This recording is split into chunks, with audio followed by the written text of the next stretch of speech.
निदा खान प्रकरणामध्ये निदा ही मतींच्या घरामध्ये सापडली. तिची आई, मावशी, भाऊ, वडील आणि ती जवळपास 30-35 दिवस त्या ठिकाणी तिने मुक्काम केला. जेव्हा चौकशीमध्ये ही सापडली त्या टायमाला असं कळालं की ते घर मतीन पटेल नावाच्या एमआयएमच्या नगरसेवकाचं आहे. मग कॉर्पोरेशननी आणि पोलिसांनी सुद्धा एक कारवाई त्यावर केली, त्यांना नोटीस दिलेली आहे. एखादा अतिक्रमण पाडताना एक माणुसकी या नात्यानं नोटीस द्यावी आणि कागदपत्र मागून घ्यावे, हे एक अलिखित नियम आहे. इलिगल असेल तर तुम्ही तातडीने सुद्धा पाडू शकता, त्याला कोणते धरबंध नाही. परंतु आता 3 दिवसानंतर काही लोक म्हणजे मतीन आणि ते सर्व हायकोर्टात गेलेत. एकीकडे जेव्हा त्यांना विचारलं जातं मग हे घर कुणाचं आहे ते तर माहीत नाही. अरे तुमचं नाही ना, मग तुम्ही कोर्टात कशाला चालले? म्हणजे एकीकडे घराची मालकी माझी नाही असं म्हणायचं, दुसरीकडे माझं घर पाडू नका म्हणून कोर्टात जायचं. हा दुपट्टीपणा जो आहे ना, हा त्याच्या अंगलट येणार आहे. मला वाटतं कॉर्पोरेशनची 3 दिवसाची नोटीस दिलेली आहे, तो वेळ संपलेला आहे आणि कॉर्पोरेशनने आता धडक कारवाई ही केली पाहिजे. आरोपीला लपवणं आणि तेही अशा गुन्ह्यामध्ये, हा सर्वात मोठा भयंकर गुन्हा आहे आणि कॉर्पोरेशन मला वाटतं आज ती कारवाई नक्की करेल असा मला विश्वास आहे. तुम्ही अनेक आरोप केले इम्तियाज अली खानवर, मात्र त्यांची कुठलीही चौकशी अद्याप सुरू नाही आहे. सध्या ते टाळत आहेत बोलणं, पण चौकशीही नाही. चौकशी होईल. एक बाजू तुम्ही पाहून घ्या की ही निदा खान, मी वारंवार सर्व चॅनलच्या माध्यमातून सांगतोय की निदा खान एक पेड वर्कर आहे. अशा अनेक निदा खान या महाराष्ट्रात आहेत. छोटं प्रकरण नाही आहे. धर्मांतर करणं ही एक मोहीम या एमआयएमने इतरांच्या साथीने राबवलेली आहे. आणि म्हणून लव्ह जिहाद असेल, धर्मांतर असेल किंवा ड्रग्सचा सप्लाय असेल, या सगळ्या प्रकरणाचे सूत्रधार इम्तियाज जलील आणि त्यांचा ग्रुप, गँग ही आहे. म्हणून आता हे चौकशीमध्ये सर्व निष्पन्न होईल. पोलीस उठून ताबडतोब धरणार असं कधी होत नाही. त्यांनी त्यांच्या पद्धतीने पूर्ण तपास जेव्हा होईल, कॉन्क्रीट जेव्हा त्यांच्याकडे प्रूफ असेल, त्या टायमाला इम्तियाज जलील हा जेलमध्ये तुम्हाला दिसेल. म्हणजे मतीन, इम्तियाज जलील आणि एमआयएम पक्ष आणि आणखी काही लोक हे सगळं संबंधित आहे आणि त्यांच्या प्रकरणात हे सगळं संबंधित आहेत. हा एकाचं काम नाही आहे. हे एमआयएम सुद्धा कुणाची तरी सांगण्यावरून हे करते. हे रॅकेट फक्त महाराष्ट्रापुरतं नाही आहे, इंटरनॅशनल रॅकेट आहे हे पूर्ण. या देशामध्ये 2 पद्धतीच्या कारवाई केल्या जातात.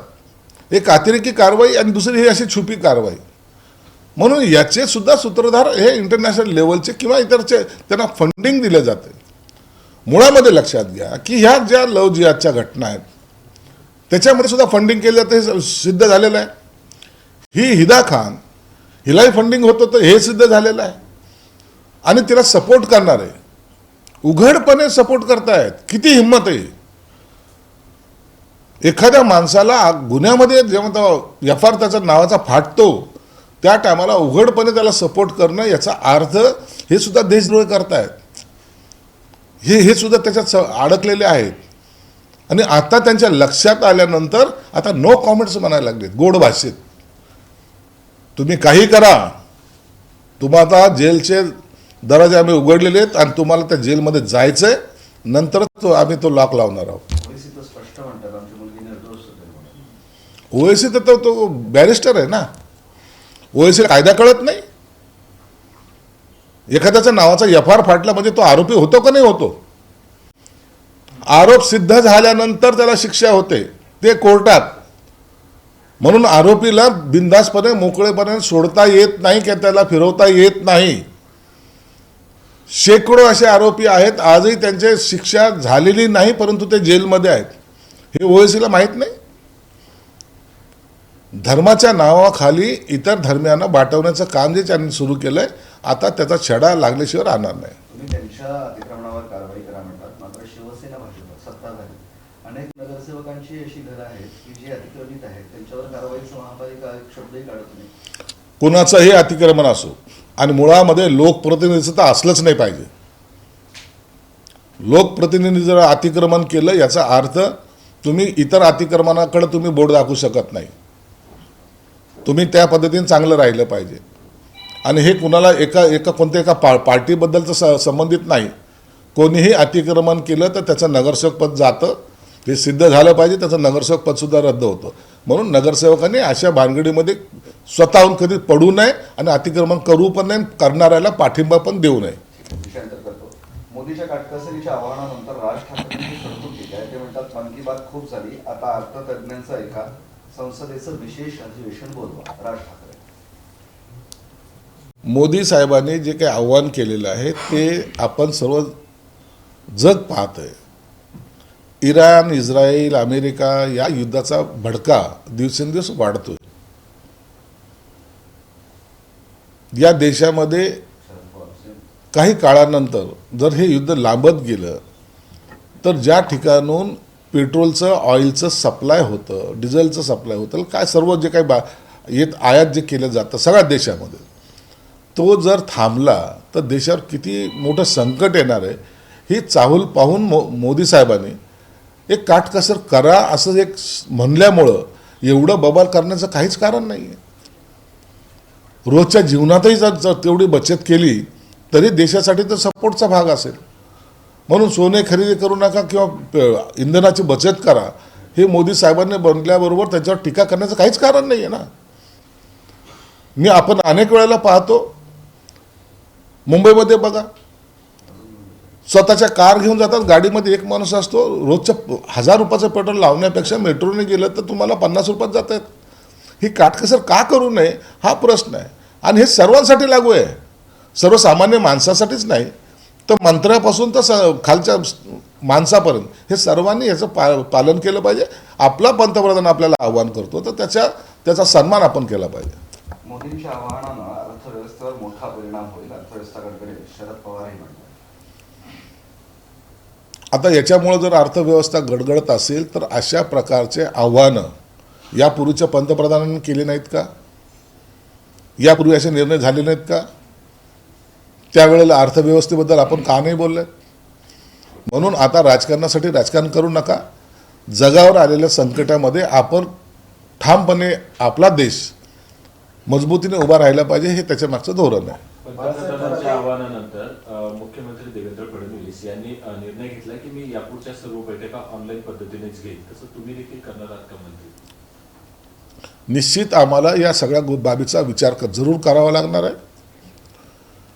एखाद्या ठिकाणी बैठक घ्यायची, वेगवेगळ्या क्षेत्रातले वेगवेगळ्या भागातले अधिकारी बोलवायचे किंवा पदाधिकारी जर पक्षाचे असेल तर पदाधिकारी बोलवायची आणि त्यांचे सगळे जे काय गाड्या येतात, हे येतात, ताफा येतो, त्याच्यामुळं सुद्धा काही खर्चिक होतच आहे.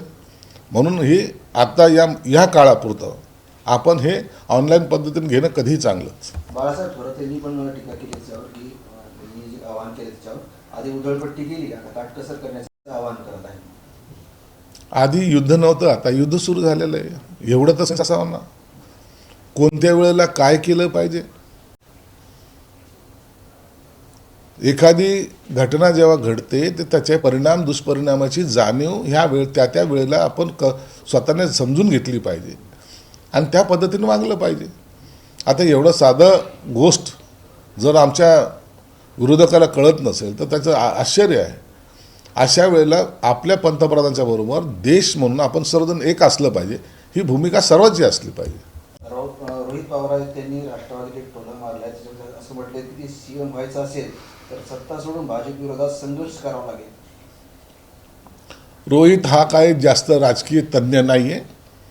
कोणतं तरी एखादं स्टेटमेंट करून राजकारण स्वतःच्या भोवती फिरवण्याचा त्याचा प्रकार असतो. काकाकडून काहीतरी त्यांनी शिकलं पाहिजे. आताच या वयामध्ये इतक्या मोठ्या गोष्टी कोणा रोहित पवारला शोभत सुद्धा नाही. चंद्रशेखर पवारपर्यंत असं म्हणणं आहे की मुख्यमंत्र्यांच्या मंजुरीशिवाय आता कोणालाही विमान वापरता येणार नाही. अत्यंत चांगला निर्णय आहे. आणि तसाही विमान वापरायचं जर असेल ना तर मुख्यमंत्र्याची परवानगी पहिलेही घ्यावी लागत होती आणि हे विमान वापरणं हे ठराविक नेत्यापुरतं मर्यादित आहे. मुख्यमंत्री, उपमुख्यमंत्री आणि एखादा इमर्जन्सीमध्ये एखादा मंत्री, प्रत्येकाला विमान वापरणं हे अलाउड पण नाही आहे आणि त्याला तो वापरू पण शकत नाही. काँग्रेसने कसा टोला लावलाय, खास करून सचिन सावंत, IPL वर तात्काळ निर्बंध जाहीर करा, एवढ्या जमावांच्या गाड्या कशासाठी, त्याला जोडून मुख्यमंत्र्यांनी सर्व मंत्र्यांनी आपल्या गाड्यांचा त्याग करावा, मेट्रोने प्रवास करावा, 5 मंत्र्यांनी एका गाडीतून प्रवास करावा, विदेशात जाऊ नये वगैरे वगैरे वगैरे. आता हे सावंत प्रेस घ्यायला सुद्धा गाडीने आले असतील. बोलताना काहीतरी तारतम्य ठेवा, ह्या गोष्टीचं मजाक उडू नका. गाड्याचा ताफा निश्चित कमी झाला पाहिजे. सावंतला महात्मा गांधीचं राज्य आठवत असेल तर त्यांनी तसं केलं पाहिजे. त्यांनी कपड्याचाही त्याग केला पाहिजे आणि निघायला पाहिजे दिंडी घेऊन. देश कुठं चालला आणि ह्यांचे तत्वज्ञान यांचं कुठं चाललंय, म्हणून असं बकवास करणाऱ्यांचा आम्ही दखल घेत नाही. केंद्रीय निवडणूक आयोगाला राष्ट्रवादी काँग्रेसनं पदाधिकाऱ्यांची यादी दिली, त्यामध्ये खासदार प्रफुल्ल पटेल यांचं नाव वगळले, तर जय पवार यांना राष्ट्रीय पदाधिकाऱ्यांच्या यादीत स्थान देण्यात आले. सुनील तटकरे, छगन भुजबळ, दिलीप वळसे पाटील यांना स्थान देण्यात आलं नाही. हा त्या पक्षाने घेतलेला निर्णय आहे आणि त्याच्यामध्ये आणखीन काय कशामुळं घेतलं नाही, काय घेतलं नाही यावर आम्ही काही भाष्य करणार नाही. तुमचं सरकार आहे मुंबई महापालिकेत, अजूनही 5 ते 6 हजार दुकानावर मराठी पाट्या नाहीत आणि तुमच्या नगरसेवकांनीच आता मुद्दा ओपन केलेला आहे. कधी लागणार पाट्या? निश्चित महापौर झाल्यानंतर मुंबईच्या महापौराने त्यांचं कामकाज सुरू केलेलं आहे आणि जर असं काही ठिकाणी आढळलं असेल तर महापौर त्याच्यावर त्वरित कारवाई करतील, प्रशासन कारवाई करेल आणि या पाट्यासुद्धा बदलल्या जातील. तुम्ही जी रिसॉर्टमध्ये कार्यशाळा घेतली सरकारी अधिकाऱ्यांची, त्यावरून आता विजय कुंभार यांनी ट्विट केलं, महाराष्ट्र सामाजिक न्याय विभागाच्या 50 अधिकाऱ्यांसाठी लोणावळ्यातील आलिशान रिसॉर्टमध्ये ब्रेन स्टॉर्मिंग नावाखाली तब्बल 20 लाख रुपये उधारले गेले. जर सरकारी प्रशिक्षणासाठी स्पष्ट नियम असताना सरकारी प्रशिक्षण केंद्र सोडून अशा स्पा, बार, गेम झोन आणि जकुझी मध्ये रिसॉर्टमध्ये मिळाले कशासाठी, याची गरज काय? कर्मचाऱ्याला 2 दिवसाची कार्यशाळा घेताना एक बौद्धिक त्यांना काही द्यावं लागतं. त्यांना प्रत्येक विषयाची त्याशिवाय इतर बाबीकडे लक्षसुद्धा जात नसतं आणि त्यांना राहण्याची जर व्यवस्था केली त्यात काहीही गैर नाही आहे. तिथं स्पा आहे म्हणून काय कर्मचारी स्पा करायला गेले होते, तिथं दारू मिळते म्हणून काय कर्मचारी दारू प्यायला गेले होते. परंतु सामाजिक न्याय विभागातून चांगलं काम होतं आहे हे काही लोकांच्या पोटात दुखतं आहे. आम्ही कोणताही अतिरिक्त करत नाहीत, कोणताही अतिरिक्त पैसा उधळत नाही. ही कार्यशाळा पहिली यजदाला झाली होती, हे सुरुवात मी केलेली. यजदाला कार्यशाळा झाली होती, आता त्या लोणावळ्याला घेतली, तिसऱ्या वर्षी तिसऱ्या ठिकाणी घेतली जाईल. अहो, विदेश दौरे करण्यापेक्षा कर्मचाऱ्यांना प्रशिक्षण देणं गरजेचं आहे. असलेल्या आमच्याकडे असलेली तरतुद्या असलेल्या योजनाचा आढावा त्या ठिकाणी घेतला गेलेला आहे. मी स्वतः त्या उद्घाटनाला गेलो होतो. काय होतं तिथं, म्हणजे कर्मचाऱ्यांना तुम्ही वाऱ्यावर सोडायचं असं ठरवलंय का? आणि एवढी कोणती उधळपट्टी झालेली नाही. 400-450 लोकांना एकत्रित आणण्यासाठी 2 दिवस एका ठिकाणी ठेवण्यासाठी एवढा खर्च साहजिक नाही का? ही काय बर्थडे पार्टी किंवा किटी पार्टी नव्हती. हे महाराष्ट्राच्या हितासाठी या विभागातर्फे काय करायचं याचं चिंतन होतं, म्हणून कुणी काय टीका केली त्यांची आम्ही चिंता करत नाही. एकनाथ शिंदे यांच्यावर विलंबन गीत ट्विट केल्याप्रकरणी सुषमा अंधारे यांची हक्कभंग समितीसमोर त्यांनी साक्ष नोंदवली. त्याला असं वाटतं की माझ्या ट्विटमध्ये कुठेही एकनाथ शिंदे यांचा उल्लेख नव्हता, माफी मागणार नाही. याबाबत आता ज्या कमिटीकडे त्यांची सुनावणी चालू आहे ती त्याच्यावर निर्णय घेतील. त्याच्यावर पुन्हा आणखीन क्रॉस भाष्य करणं मला वाटतं योग्य नाही. स्थानिक स्वराज्य संस्थांच्या विधान परिषद निवडणुका जाहीर होत आहे असं कळतंय, कितपत चर्चा सुरू आहे, कोणाला काय कसं? नाही, आतापर्यंत चर्चा नाही. काही जिल्हा परिषदच्या निवडणुका बाकी आहेत. या सर्व झाल्यानंतर नंतरच या बाबतीमध्ये निर्णय होईल. रोहित पवार यांचे ट्विट आहे, पश्चिम बंगाल निवडणूकमध्ये निवडणूक आयोगाचे CEO मनोज कुमार अग्रवाल यांनी बंगालमध्ये SIRच्या माध्यमातून 91 लाख मतदार वगळून संविधानाचा खून करत भाजपचा सत्तेचा रस्ता मोकळा करून दिला. आज त्याचंच फळ म्हणून त्यांना बंगाल सरकारच्या मुख्य सचिवपदी बसवण्यात आले, असं रोहित पवार ट्विट केले. त्यात काय नवीन काय झालं? त्यात जेवढे वगळले गेले त्याची यादी सरकारकडे आहे, निवडणूक आयोगाकडे आहे, सर्वांकडे आहे. विद्वानासारखे काही गप्पा मारायचा. एखाद्याला जर प्रमोशन दिलं तर का दिलं, नाही दिलं तर का नाही दिलं. म्हणून अग्रवालला दिलेला जे काही निर्णय घेतलेला तो योग्य आहे. जलजीवन मिशन जे आहे त्यामध्ये बोगस कामं आढळून आली आहेत. काही ठिकाणी फक्त पाईप बुजवून ठेवलीत, मात्र पाणी येत नाहीये. नळं लावली, मात्र कुठल्याही प्रकारे हवा येत नाही, पाणी येत नाही, अशी स्थिती आहे. जलजीवन मिशनचे कामं असे काही ज्या ठिकाणी बोगस आढळले असतील, ठेकेदारावर नंतर कारवाई करा, पहिले त्या अधिकाऱ्यावर कारवाई करा. कारण की अधिकाऱ्याच्या संगनमतानंच ठेकेदार असे कामं करतो असा माझा ठाम विश्वास आहे. म्हणून पहिला आरोपी हा अधिकारी असला पाहिजे आणि सेकंड तो ठेकेदार असला पाहिजे. अशा पद्धतीने लोकांच्या जीवनाशी, लोकांना आवश्यक असलेल्या योजनेमध्ये जर अशा भ्रष्टाचार होत असेल तो दुर्लक्षित करण्यासारखा नाही आहे. म्हणून कठोरातली कठोर कारवाई अधिकाऱ्यापासून ठेकेदारापर्यंत झाली पाहिजे. मागच्या खरीप हंगामामध्ये मोठ्या प्रमाणात अतिवृष्टी झाली. तुम्ही देखील अनेक गावांना भेटी दिल्या होत्या, अनेक गावं पाण्याखाली गेले होते. ते पीक विम्याचे पैसे अजूनही शेतकऱ्यांना मिळाले नाही. आता खरीप हंगाम दोनदावरती आहे, 15 दिवस. नाही, असं झालेलं नाही आहे. 1-2 ठिकाणी जर अशा घटना घडल्या असेल तर याचा अर्थ पूर्ण शेतकऱ्याला पैसे मिळाले नाही असं बोलणंसुद्धा चुकीचं आहे. आम्ही स्वतः तिथं किती कॅबिनेटमध्ये किती लोकांना पैसे मिळालेत, किती लोकांच्या अकाउंटवर गेले याचं तपशीलवार माहिती ते कॅबिनेटमध्ये घेत असतो आणि ती पब्लिशसुद्धा होत असते. म्हणून जर काही राहिले असतील तर निश्चितच त्यांना ती भरपाई दिली पाहिजे आणि इतका विलंब का लागला याची कारणंसुद्धा त्यांनी तपासली पाहिजे.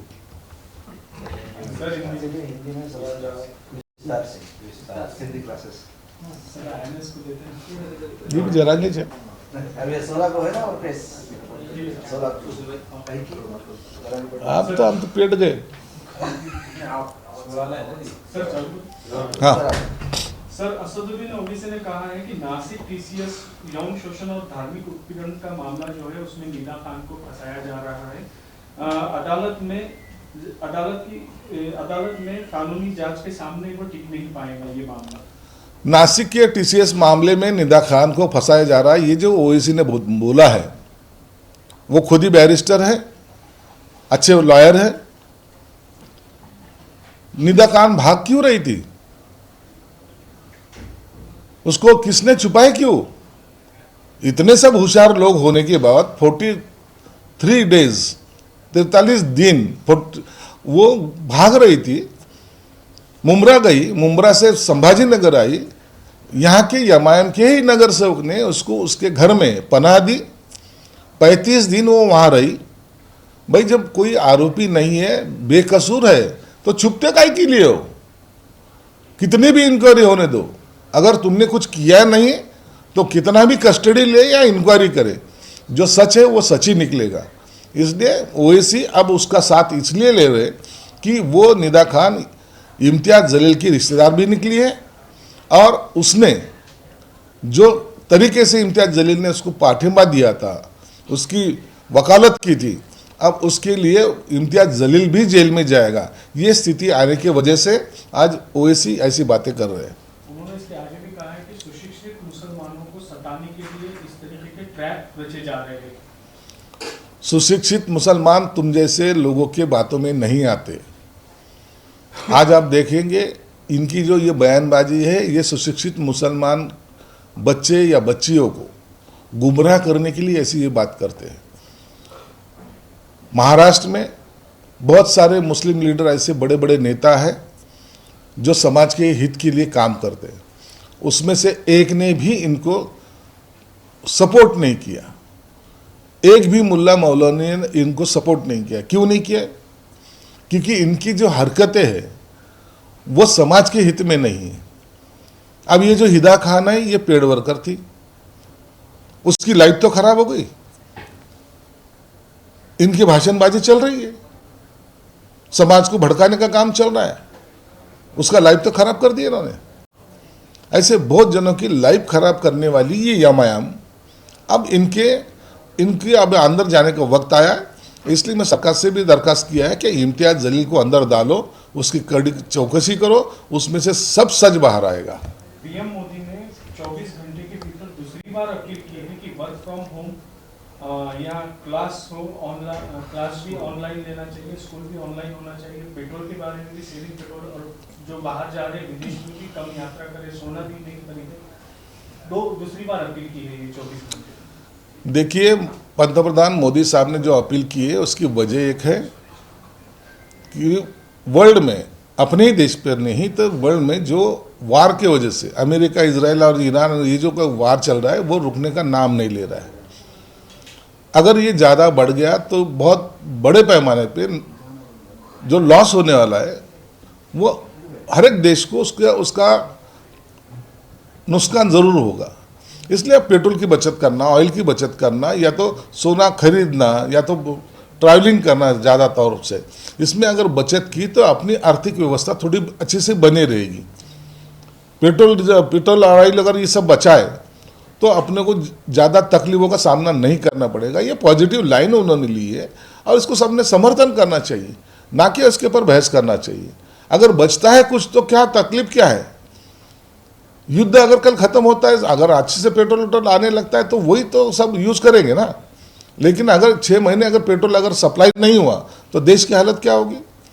अभी लास्ट मंथ में जब 2 दिन के लिए पेट्रोल का शॉर्टेज ऐसा लग रहा था तो पेट्रोल पंप के ऊपर कई किलोमीटर की लाइन लगी थी।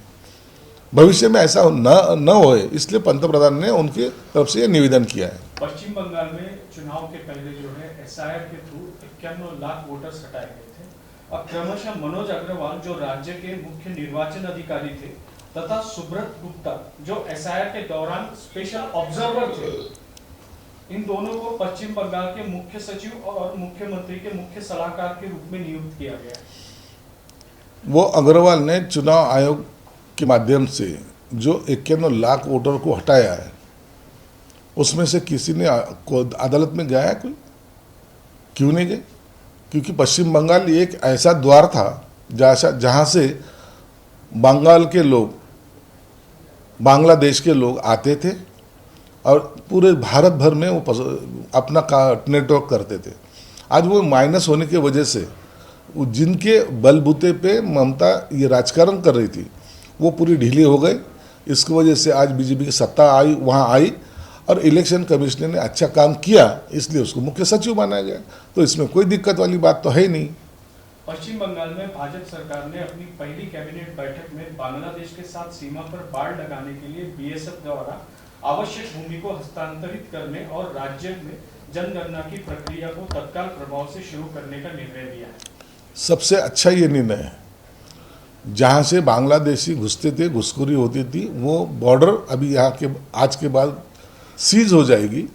वहाँ के लोग फिर यहाँ आके कोई उद्यम न मचाए, इसलिए वो सरकार ने एक अच्छा निर्णय लिया। उसका सब जन हम स्वागत करते हैं। सीमा पर लगी कंटीली तारों से बांग्लादेशी भयभीत नहीं है। बांग्लादेश के प्रधानमंत्री के विदेश मामलों के सह कलाकार हुमायूं कबीर।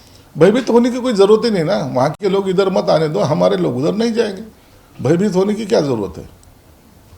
और सर, अभी जो है जिस तरीके से आपसे सवाल किया गया कि जल जीवन मिशन के तहत यहाँ पे अडुल भी एक गांव है, अडुल गांव का न्यूज सब तरफ आई थी। वहाँ पे सर जो है कुआं है, कुएं के पास तक ही पाइपलाइन आई है, लेकिन वो मिशन के अंतर्गत जो पानी की टाकी बनाते हैं वो टाकी कहीं पे भी नहीं है, लेकिन उस मिशन के नल आ गए। ये जो बोगसगिरी की है, जिस तरीके से ये लोग, कुछ ठेकेदार, कुछ अधिकारी खुद की जेबें भरने के लिए जो काम करते, इनके ऊपर सिर्फ गलत काम करने का ही कलम नहीं तो बहुत बड़ी कलम में लगना चाहिए। ये लोगों को फंसाना है, ये देश को फंसाना है। मुझे तो लगता है ऐसे लोगों पे देशद्रोह का भी गुनाह लगाना चाहिए, क्योंकि ये सरकारी संपत्ति का जो यूज़ होना चाहिए वो मिसयूज करके अपनी खुद की झोलियाँ भर रहे हैं। इसलिए अधिकारी और वो ठेकेदार, इनको कड़ी से कड़ी सज़ा उसमें मिलनी चाहिए। इतने बड़े कलम उसमें लगाना भी चाहिए। सर, ऑपोजिशन की ओर से जो पंतप्रधान ने जो अपील की है 9 चीजों, अरे अपोजिशन ये सब अपील करते रहती है। अपोजिशन ने कौन सा पंतप्रधान ने की भी बात को, पंतप्रधान जो विदेशी दौरे करने वाले हैं कि वो विदेशी दौरे ना करे, इस तरीके की बात वो कर रहे हैं। अरे अपोजिशन वाले ये हमेशा मोदी के खिलाफ बोलते आए, बोलते रहेंगे। उनको यही पहले उन्होंने राहुल गांधी के दौरे के ऊपर लगाओ, वो ये कुछ कुछ लोग जो अभी फॉरेन में गए हैं उनकी पार्टी के, उनके ऊपर लगाम लगा। पंतप्रधान जाते हैं तो पूरा वर्ल्ड देखता है कि वो किस लिए जा रहे हैं और क्या काम कर रहे हैं। विदेश में जाना पंतप्रधान घूमने के लिए, गार्डन में घूमने के लिए नहीं जाते। देश की राजनीति, देश के आर्थिक बढ़ावे के लिए कुछ ना कुछ कोशिशें उनकी जारी रहती है। लाईट पण मागे. त्यांनी सांगितलं आता लय बोलला लागला. असंच ना?